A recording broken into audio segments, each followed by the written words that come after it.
Hello friends. So let's begin the chapter of national income accounting, जहाँ हम समझेंगे कि कंट्री के इनकम एक्सपेंडिचर को हम किस तरह से मेजर कर सकते हैं। और अगर हमसे कोई पूछे कि exactly how much did India produce in one financial year, तो इसका आंसर थोड़ा सा मुश्किल हो जाता है बताना, लेंदी हो जाता है।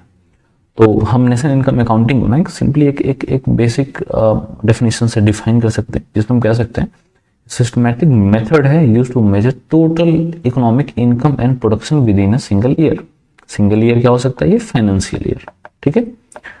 और यह है क्या? तो एक मेथड है, सिस्टमैटिक मेथड है, जिसमें हम मेजर करते हैं कंट्री के इनकम को, प्रोडक्शन को, इनकम को। नाउ अब ये मेजर करने का जो तरीका होगा उसमें इन्वॉल्व होते हैं दो टर्म। क्या क्या है वो? गुड्स और सर्विसेज। तो गुड्स क्या क्या है? गुड्स जो भी सामान, जो भी प्रोडक्शन हो रहा है एक कंट्री में, उसको हम गुड्स कहेंगे। और ये दो तरह के हो सकते हैं। क्या क्या? Intermediate good, final good. ध्यान देने वाली बात यहाँ पे ये है कि फाइनल गुड ना इजी है समझना। कैसे समझते हैं? जो भी सामान एक कंज्यूमर के कंज्यूम करने के लिए प्रोड्यूस हुआ है, मतलब कोई भी ऐसा सामान जिसको हम घर लाके सीधा सीधा कंज्यूम कर सकते हैं, वो सारे के सारे कौन से गुड्स हैं?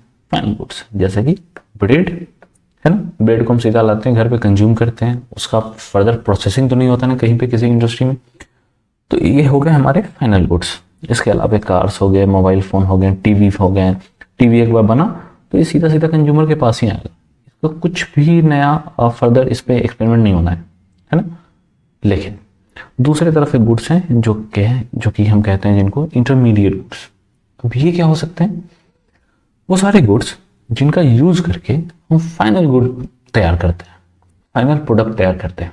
जैसे एग्जांपल के लिए मान लीजिए कार है, ठीक है। तो कार हमने पढ़ा कि वो फाइनल गुड है। लेकिन क्या एक कार तैयार करने में एक ही तरह का सामान प्रोड्यूस, एक ही तरह के प्रोडक्ट इसमें लगा है? इसमें ढेर सारे प्रोडक्ट्स लगे ना, छोटे छोटे। जैसे इसमें व्हील्स लगे, ले लेते हैं एग्जाम्पल व्हील का। और भी बहुत सारी चीज़ लगे होंगे, प्लास्टिक्स लगे होंगे, इसमें इलेक्ट्रिसिटी के बोर्ड लगे हैं, इसमें बल्ब्स लगे हैं, इसमें सीट लगे हैं, इसमें एयरबैग्स लगे हैं, ढेर सारे कंपोनेंट, ठीक है। जिसको मिला के, छोटे छोटे कंपोनेंट्स को मिला के कार तैयार होता है। तो मान लीजिए कि एक कार मैन्युफैक्चरिंग कंपनी ना क्या करती है कि असेंबल करती है, वो अलग अलग जगह से व्हील लाती है, इलेक्ट्रिसिटी के कंपोनेंट्स लाती है, स्टीयरिंग व्हील्स लाती है, अलग अलग ये यूनिट में मैन्युफैक्चर होते हैं और यहाँ पे ये ला के प्रोड्यूस करते हैं। तो क्या हम एक एक चीज़ जो भी हमको लग रहा है इसके प्रोडक्शन में, तो ये जब फाइनल गुड तैयार होगा तो क्या हम इन सब का पैसा अलग से काउंट करेंगे, या फिर हम इस कार का जो भी मैन्युफैक्चरिंग कॉस्ट लगा है उसी में ये इंक्लूडेड होते हैं, तो जो भी वैसे सामान जिनका यूज करके हम एक फाइनल गुड तैयार करते हैं, जिनको प्रोसेस करना होता है एक फाइनल गुड तैयार करने में, उनको हम कहते हैं इंटरमीडिएट। जैसे फ्लोर का एग्जाम्पल। अब फ्लोर ना दो यूज हो सकते हैं फ्लोर के।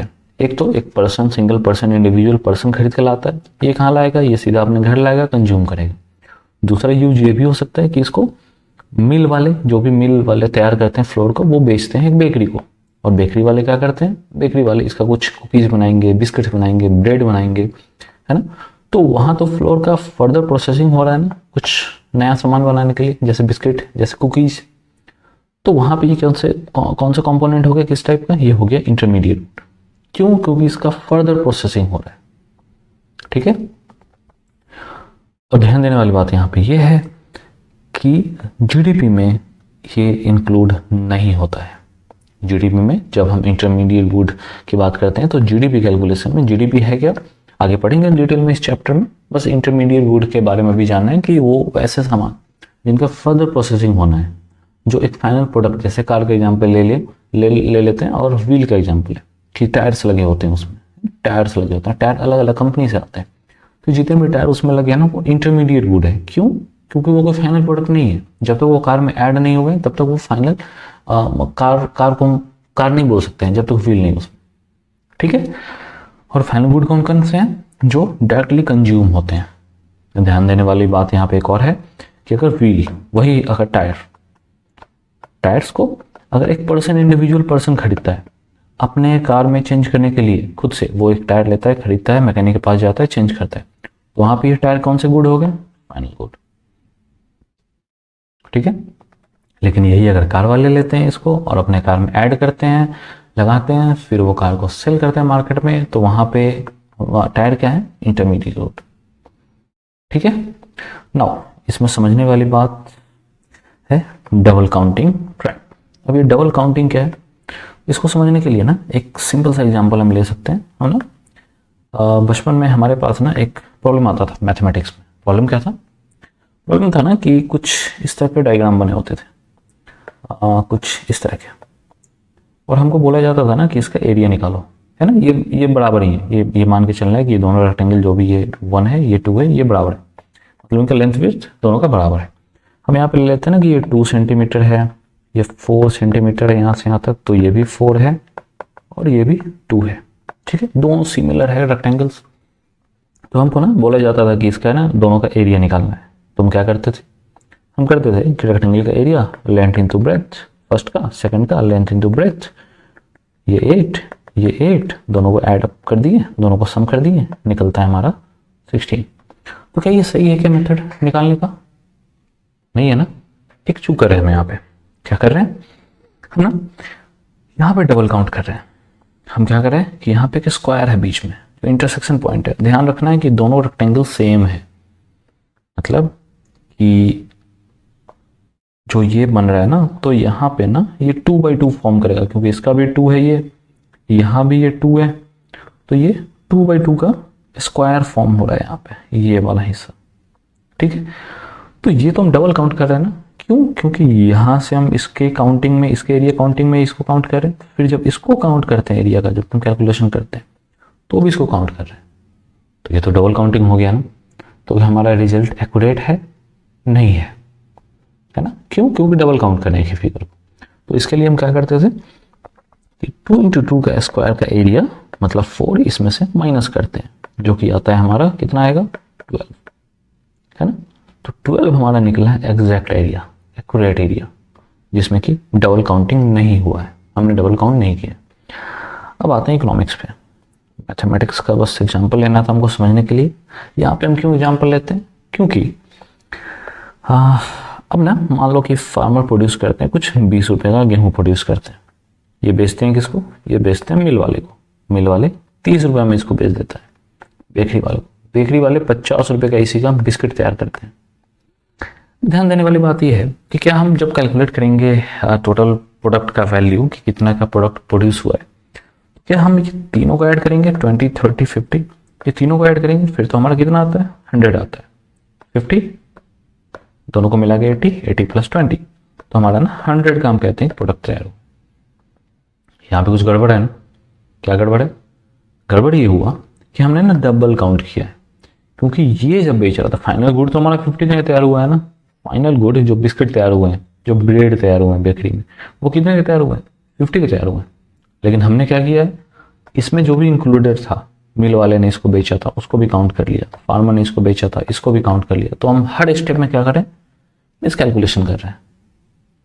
तो कह सकते हैं ना कि फाइनल प्रोडक्ट तो केवल 50 का तैयार हुआ है ना। फार्मर 20 का, मिल added 10, bakery added 20।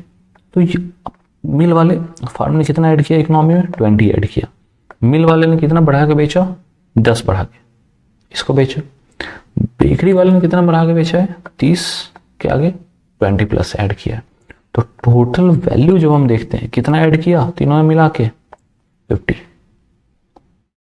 I think it's clear, ठीक है।